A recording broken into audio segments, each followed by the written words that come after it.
دعا مسلمان میں عقیدہ توحید پختہ کرتی ہے، اور دعا اس دولت کا نام ہے جو صرف مومن کے پاس ہے، کافر کے پاس نہیں۔ نبی پاک علیہ السلام نے فرمایا الدعاء صلاح المومن، دعا مومن کا ہتھیار ہے، کافر کے پاس یہ ہتھیار نہیں ہے۔ مومن جب اپنے مالک کے حضور دعا مانگتا ہے نا، دنیا میں آپ کسی سے زیادہ مانگے تو وہ ناراض ہو جاتا ہے، وہ کہتا ہے بھائی تو نے تو کام بنا لیا ہے، کل بھی دیا تھا، پرسوں بھی دیا تھا، روز روز تجھے کون دے؟ میرے نبی پاک علیہ السلام نے فرمایا جو اپنے رب سے زیادہ مانگتا ہے رب اس سے زیادہ راضی ہوتا ہے، زیادہ راضی ہوتا ہے۔ اب دعا مخصوص اوقات نہیں دعا کے، فرمایا اذا دعان، جب بھی دعا مانگو گے تمہارا رب تمہاری دعا کو، جب بھی دعا تو دعا کرتے رہنا چاہیے، ہر وقت دعا میں بندہ شامل رہے، اللہ کے ذکر میں شامل۔ یہ جو قرآن مجید نے کہا نا یا ایھا الذین آمنوا اذکروا اللہ ذکرا کثیرا، اے ایمان والو اپنے رب کا ذکر کثرت سے کرو، وسبحوہ بکرۃ واصیلا، اور صبح و شام اسی کی پاکی بیان کرو۔ تو اس سے مراد یہ نہیں ہے کہ تسبیح لے کے سارا دن مسجد میں بیٹھے رہو اور کام کوئی نہ کرو، بلکہ اس کا مطلب یہ ہے کہ روٹی شروع کرو تو اللہ کے نام سے، اختتام کرو تو اللہ کے نام، سو جاؤ تو رب کا نام لے کے، سویرے اٹھو تو اللہ کا نام لے کے، جب تمہیں کوئی چیز اچھی لگے تو ماشاءاللہ کہو، جب کوئی مصیبت آئے تو کہو انا للہ و انا الیہ راجعون۔ تو سارا دن اللہ کا ذکر جاری رہے گا۔ نبی پاک صلی اللہ علیہ وسلم نے مسلمان کو ایک دوسرے سے ملنے کا طریقہ بتایا۔ مصیبت آئے تو کیا کہنا ہے؟ صرف فوتگی پہ نہیں کہنا، اس کی وضاحت کر دو۔ کوئی بھی الذین اذا اصابتہم مصیبہ، جب بھی کوئی مصیبت آئے، اللہ کے بندے کہتے ہیں ہم اللہ کی طرف سے آئے ہیں اور اللہ کی طرف ہی ہم نے لوٹ جانا۔ تو میرے عزیز ہر وقت اللہ کا ذکر جاری رہے گا، ہر وقت زبان پہ رب کریم کا۔ دیکھیں نا نبی پاک علیہ السلام نے ہمیں ملاقات کا طریقہ بتایا۔ ایک صحابی آئے تو انہوں نے آ کے کہا السلام علیکم، نبی پاک علیہ السلام نے فرمایا رب تعالیٰ نے اسے 10 نیکیاں عطا فرمائی ہیں۔ دوسرے آئے تو انہوں نے کہا السلام علیکم ورحمۃ اللہ، تو محبوب فرمانے لگے، امام بہقی نے اس کو لکھا ہے، محبوب فرمانے لگے رب کریم نے اسے 20 نیکیاں عطا فرمائی۔ ایک اور آئے، عرض کیا السلام علیکم ورحمۃ اللہ وبرکاتہ، محبوب فرمانے لگے اللہ نے اسے 30 نیکیاں عطا فرمائی۔ اچھا اس کا مطلب کیا ہے؟ السلام علیکم، تم پر سلامتی ہو، سادہ ترجمہ یہ ہے کہ تم سلامت رہو، تم سلامت رہو، ورحمۃ اللہ وبرکاتہ، تم پر اللہ کی رحمت بھی ہو اور اس کی برکتیں بھی ہو۔ وہ کیا کہتا ہے؟ وہ کہتا ہے وعلیکم السلام، تم پر بھی سلامتی ہو، ورحمۃ اللہ وبرکاتہ، اللہ کی رحمت ہو اور اس کی۔ یہ جو مسنون دعائیں ہیں نا، جو حضور نے ہمیں دعائیں سکھائیں ہر موقع پہ، ان کا کمال دیکھیے۔ اب ایک مسلمان نے آتے کہا السلام علیکم، اس کا مطلب کیا ہے؟ تم پر۔ اب وہ جھگڑا کرے گا اسے مارے گا، اس کا مال چھینے گا؟ اس نے تو آتے ہی کہا تم پر سلامتی ہو۔ تو جو سلامتی کی دعا دینے والے ہیں وہ جیب تھوڑی کاٹیں گے، وہ غبن تھوڑی کریں گے، ڈاکہ تھوڑا ڈالیں گے۔ اسلام نے لفظ ہی وہ سکھایا ہے کہ فرمایا جب تم نے ملنا ہے تو تم نے دعائیں کرنی ہیں ایک دوسرے کے لیے۔ اب ہمارے ہاں نئے نئے لفظ آ گئے، ٹیلی فون اٹھایا تو کہا ہیلو، اس کا کیا ترجمہ ہے؟ کون ہے؟ اس کا کیا ترجمہ ہے؟ جی جناب، اس کا کیا مطلب؟ ہم نے دیکھا بڑے بڑے سمجھدار لوگ السلام علیکم کی بجائے کہتے ہیں کیا حال ہے؟ بھائی کیا عجیب بات ہے، بھائی کیا حال ہے کا کیا مطلب ہوا؟ وہ بعد میں کرنے کی بات ہے۔ اور کچھ تھوڑا سا جو ادیب ہیں، جو بیچارے حروف کے پیچ و تاب میں رہتے ہیں، وہ کہتے ہیں آداب عرض ہے۔ وہ کیا ہوتا ہے جی؟ اسلام نے دعا سکھائی ہے السلام علیکم، یہ کتنی خوبصورت دعا ہے۔ جب آپ گھر کے اندر داخل ہوئے تو آپ نے دعا دی السلام علیکم، یہ دعا دی آپ۔ ایک صحابی حاضر خدمت ہوئے، عرض کی یا رسول اللہ صلی اللہ علیہ وسلم میرے گھر میں غربت رہتی ہے، کیا کروں؟ نبی پاک علیہ السلام نے فرمایا جب بھی گھر جایا کرنا گھر والوں سے سلام لیا کر، گھر والوں سے کیا کہا کر؟ السلام علیکم، جب بھی گھر جائے۔ یعنی گھر آیا، اب گھر والوں نے بتایا کہ ماچس کی ڈبیا تو لے آؤ۔ اب یہ دکان کونے پہ تھی گھر والے پہ، وہاں سے ماچس کی ڈبیا لے کے واپس گیا تو کہنے لگا السلام علیکم. پھر گھر والوں نے کہا ہو بتانا یاد ہی نہیں رہا, چینی بھی ختم ہو گئی ہے. تو یہ پھر گیا چینی لینے, لوٹ کے آیا تو کیا کہا؟ جب اللہ چاہتا ہے تو کہے, جب اللہ کے رسول چاہتے ہیں تو کہے.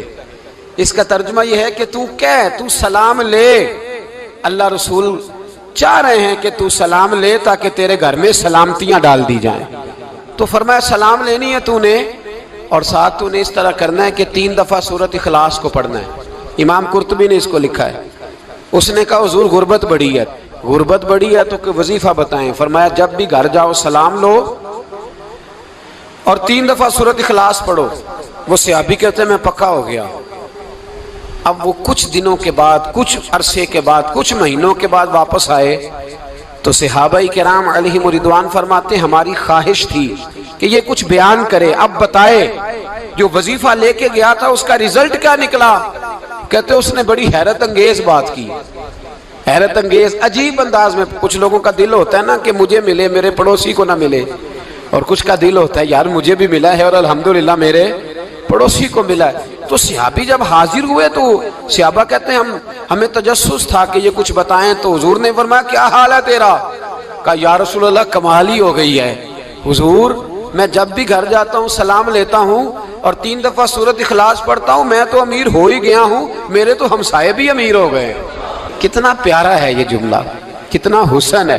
اتنا اچھا لفظ کسی اور کے پاس ہے ہی نہیں جو الفاظ ہمیں ہمارے رسول نے عطا فرمایا. اس کو اپنائیے, اس کو اپنائیے. یہ الگ بات ہے کہ لوگ مطلب کے لیے سلوٹ کر لیتے ہیں بڑا سارا, لیکن مطلب کے لیے نہیں.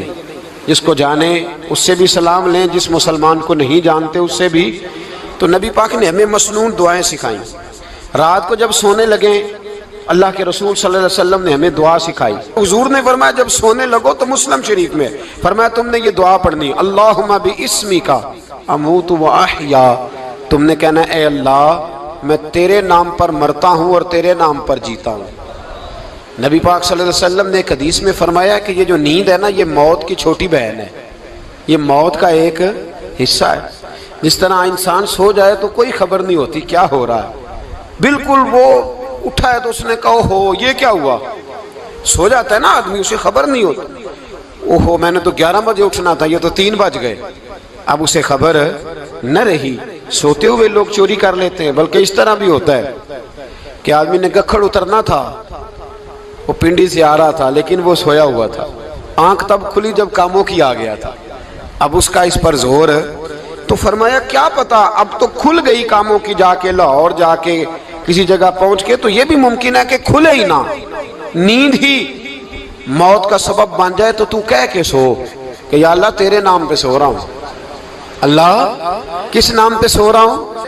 یار اگر ہم ان دعاؤں کا حسن سمجھے, مت اللہم باسمک اموت و احیا, یا اللہ میں تیرے نام پہ سوتا ہوں اور تیرے نام پر اٹھتا ہوں. گویا کہہ رہا یا اللہ میری نیند بھی تیرے فضل سے ہی ہے, اور اگر آنکھ کھل جائے تو وہ بھی تیرے فضل سے ہی ہے. کتنا اعلیٰ نبی پاک علیہ السلام نے انداز سکھایا. اور پھر بخاری شریف میں حدیث موجود ہے, فرمایا جب اٹھو تو کہو الحمدللہ الذی احیانا احیانا بعد ما اماتنا والیہ النشور. فرمایا جب تم سو کے اٹھو تو پھر کہو اے اللہ ساری تعریفیں تیرے لیے, تمام تعریفیں جس نے ہمیں موت کے بعد حیات دی, موت کے بعد فرمایا احیانا بعد ما اماتنا, ہمیں مرنے کے بعد گویا اللہ کا شکر ادا کر کے آنکھ کھل گئی. دیکھیں کس طرح اسلام مسلمان کو اللہ کے ساتھ جوڑتا ہے. فرمایا شکر کر, آنکھ کھل گئی. کہ یا اللہ تیرا شکر ہے تو نے موت کے بعد ہمیں دوبارہ حیات عطا فرمائی, یہ شکر ادا کرو. گویا تم یہ نہ کہنا کہ میں اٹھ گیا ہوں تو میرا کمال ہے, یہ نہ سمجھنا میں اٹھ گیا ہوں تو میں بڑا پابند ہوں, جب میں ارادہ کر لوں کہ میں نے 11 بجے اٹھنا ہے تو پھر میں اٹھ جاتا ہوں. یہ نہ کہنا کہ یہ الارم بڑا اچھا ہے, یہ مجھے اٹھا لیتا ہے. ذہن کے اندر خیال کر کہ نیند تو موت کی طرح تھی, یہ جو میں اٹھ گیا ہوں تو اپنے رب کے فضل سے اٹھا ہوں. جو میں اٹھ گیا ہوں, جو ابھی اٹھے ہیں وہ تو بول دینا کم از کم کہ میں اپنے رب کے فضل سے اٹھ گیا. تو دعا سکھائی. پھر دیکھیے نبی پاک صلی اللہ علیہ وسلم نے فرمایا جب تم بیت الخلاء میں جاتے ہو نا, واش روم میں جاتے ہو, تو گندی چیزیں ہوتی ہیں وہاں، شیطان ہوتے ہیں، جنات ہوتے ہیں، یہ گندگی پہ ہوتے ہیں۔ جب تم واش روم جاؤ، بیت الخلا جائے، تب بھی دعا مانگو۔ کیا دعا مانگو؟ وہ دعا بھی نبی پاک صلی اللہ علیہ وسلم نے ہمیں تعلیم فرمائی اور بخاری میں ہے، کہا پڑھا کرو اللہم انی اعوذ بک من الخبث والخبائث۔ کہو اے اللہ ناپاک چیزوں سے میں تیری پناہ مانگتا ہوں، وہ نر ہوں یا مادہ ہوں۔ اللہ میں تیری پناہ مانگتا ہوں۔ واش روم کے اندر بہت ساری بری چیزیں ہوتی ہیں، جوان میری بات پر توجہ فرمائیں، وہاں بہت ساری گندی چیزیں ہوتی ہیں۔ انسان کئی دفعہ واش روم میں جاتا ہے، اسے وسوسے زیادہ آتے ہیں، یہ نوٹ کریں میری بات کو۔ اصل میں نا ہم بات ڈھونڈ رہے ہیں علاج اپنی بیماریوں کا، حالانکہ علاج تو سارا مدینے والے رسول کے پاس موجود ہے، محبوب کے پاس ساری دوائیاں ہیں۔ تو نبی پاک علیہ السلام دیکھیں نا، انسان واش روم میں جاتا ہے، اسے وسوسے آتے، برے خیالات آتے، وہ گناہ کی طرف کئی دفعہ مائل ہوتا ہے، تو کہا تو دعا پڑھ کے جا اللہم انی اعوذ بکا، یا اللہ میں تیری پناہ مانگتا ہوں من الخبث والخبائث، ہر خبیث اور بری چیز سے میں تیری پناہ مانگتا ہوں، وہ نر ہو یا یار۔ کتنا عظیم دین ہے، کتنا عظیم میرے مصطفیٰ کریم کا وہ والا دین ہے۔ اصل میں اللہ کرے بی اے پاس بچے کو بیت الخلا کی دعا بھی یاد ہو جائے، ایسے یاد ہو جائے، اور اس کے ماں باپ سمجھ لیں کہ جوان ہو گیا ہے، تو اب ہو سکتا ہے اس کی طرف شیطان حملہ زیادہ کرے، اسے خراب کرنے کی کوشش کرے، تو لہٰذا اسے دعا سکھائی جائے تاکہ اس کو پہلے سے پتا ہو کہ میں نے اس بے ایمان سے بچنا کس طرح سے۔ اب آپ دیکھیے نبی پاک علیہ السلام نے ہمیں دعا سکھائی، مصنف ابن ابی شیبہ میں۔ کون سی دعا؟ واش روم سے نکلنے کی۔ اللہ اکبر، بڑی زبردست دعا ہے، بڑی زبردست۔ آپ یقین کریں اس ایک ایک دعا پر ایک ایک پورا بیان ہو سکتا ہے، ایک ایک۔ یہ اس لیے نہیں میں کہہ رہا کہ میں کوئی عالم فاضل آدمی ہوں، آپ کہیں گے کہ بتا رہے ہیں میں بڑا پڑھا لکھا ہوں، صرف یہ عرض کر رہا ہوں کہ اس کے فوائد پر، ثمرات پر جو اللہ تبارک و تعالی امت کو دیتا ہے، ان دعاؤں کی جو فضیلت حدیثوں میں آئی، اور پھر جو اس کے فوائد ہے، اگر اس پر بات کروں تو ایک دعا تقاضا کرتی ہے کہ اس پر پورا ایک لیکچر ہونا چاہیے۔ دیکھیے آپ واش روم سے نکلے، دعا کیا ہے؟ دعا کے لفظ کے الحمدللہ الذی، ایک حدیث میں لفظ ہے غفرانک، غفرانک، اے اللہ میں تجھ سے بخشش چاہتا ہوں۔ اور جو مشہور اور معروف ہے مصنف ابن ابی شیبہ کی روایت، فرمایا الحمدللہ الذی اذھب عنی العذا وعافانی، فرمایا اے اللہ تیرا شکر ہے۔ واش روم سے نکلا ہے تو کہہ رہا ہے یا اللہ تیرا شکر ہے، تو نے مجھ سے اذیت دور کی، وعافانی، اور تو نے مجھے عافیت عطا کر دی، اذیت دور کر دی اور عافیت۔ بولیے واش روم سے نکلا ہے تو کیا کہتا ہے؟ یا اللہ تیرا شکر ہے، تو نے مجھ سے اذیت دور کر دی اور مجھے عافیت۔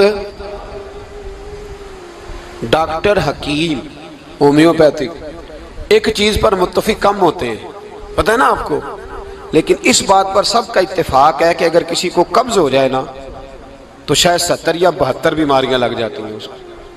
اور جب آدمی کو قبض ہوتی ہے نا، پیٹ کے اندر فضلہ جم جاتا ہے، خارج نہیں ہوتا، اس کو اعصاب کی بیماری ہوتی ہے، اس کے ذہن پر اثر ہوتا ہے اس چیز کا۔ آپ یہ مت سمجھیں کہ کھانا کھانا ہی ایک کمال ہے، اللہ نے یہ بھی نعمت بنائی ہے کہ کھانا جب خارج ہوتا ہے تو وہ بھی اللہ کا بہت بڑا احسان ہے۔ تو فرمایا تو سمجھا ہی نہیں، اگر تجھے قبض ہو جاتی، تیرے پیٹ کے اندر وہ چیز جم جاتی، تیرے لیے کتنی تکلیف کا باعث تھی۔ ان لوگوں سے پوچھئے جو اس کے بیمار ہیں، اس کے مریض ہیں، وہ کتنی تکلیف میں رہتے ہیں، سر میں درد ہوتا ہے، سر چکراتے ہیں۔ ایک بہت بڑا روڈ ایکسیڈنٹ ہوا تو ڈرائیور سے لوگوں نے پوچھا کہ مسئلہ کیا ہے، تو کہنے لگا میں قبض کا مریض ہوں، تو میں کھانا کھا لیتا ہوں تو میرے ذہن پر وہ اس قدر زیادہ گیس کا غلبہ ہوتا ہے کہ میں سخت تکلیف میں ہوں۔ نبی پاک علیہ السلام نے ہمیں سمجھایا اور بتایا کہ سمجھ لو یارو، کھانا کھانے کی نعمت تو اللہ نے تمہیں عطا فرمائی ہے، لیکن کھانا کھانے کے بعد اس کا اخراج بھی اللہ کی بہت بڑی نعمت ہے، تو اللہ کا شکر ادا کرو۔ پھر جب آپ گھر سے نکلیں گے تو بھی اس کی دعا ارشاد فرمائی، بسم اللہ توکلت علی اللہ، اللہ کے نام سے گھر سے نکلتا ہوں اور میں نے بھروسہ بھی اللہ کے نام پہ کیا۔ جب گھر سے نکلیں تو کس کے نام پہ بھروسہ کریں؟ بولیے حضرت رابعہ بصریہ رحمت اللہ علیہا، آپ تشریف لے گئیں حج کرنے، جس دن واپس آئیں اپنا اونٹ کہہ گئیں جاتی دفعہ، کہنے لگی اللہ میں تیرے حوالے کر کے جا رہی ہوں، اور بسم اللہ توکلت علی اللہ، بھروسہ بھی تیری ذات پہ۔ جس دن واپس آئی نا اسی دن کسی نے بتایا کہ اماں آج ہی تیرا اونٹ مر گیا ہے، تو اونٹ کے سرانے کھڑی ہو کے کہنے لگی مولا میں تو تیرے نام پہ تیرے پہ بھروسہ کر کے گئی تھی، تیرے حوالے، میں تو تیرے گھر گئی تھی۔ تو لوگ کہتے ہیں اماں کے منہ سے لفظ نکلے تو اونٹ زندہ ہو کے کھڑا ہو گیا، کھڑا ہو گیا وہ۔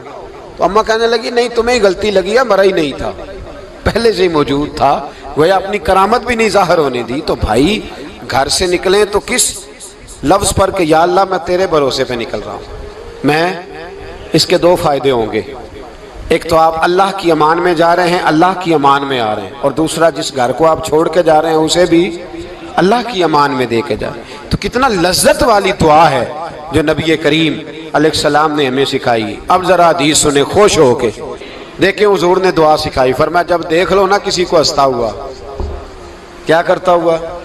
ماشاءاللہ آپ تو ہنسنے لگے۔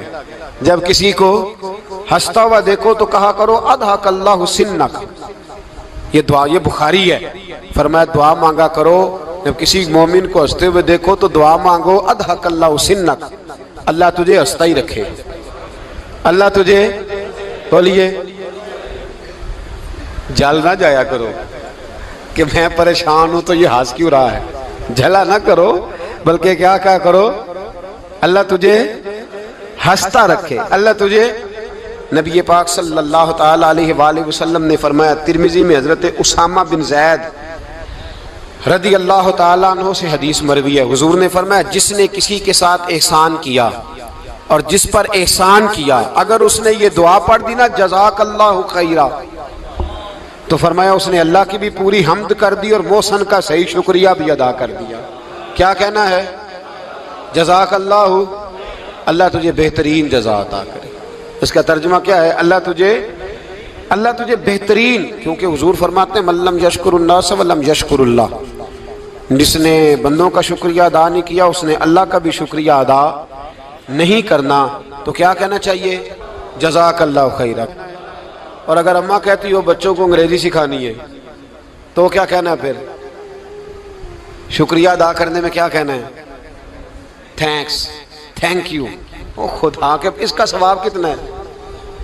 بولے انگریزی ایک زبان ہے، اس کو زبان ہی رہنے دیں گے۔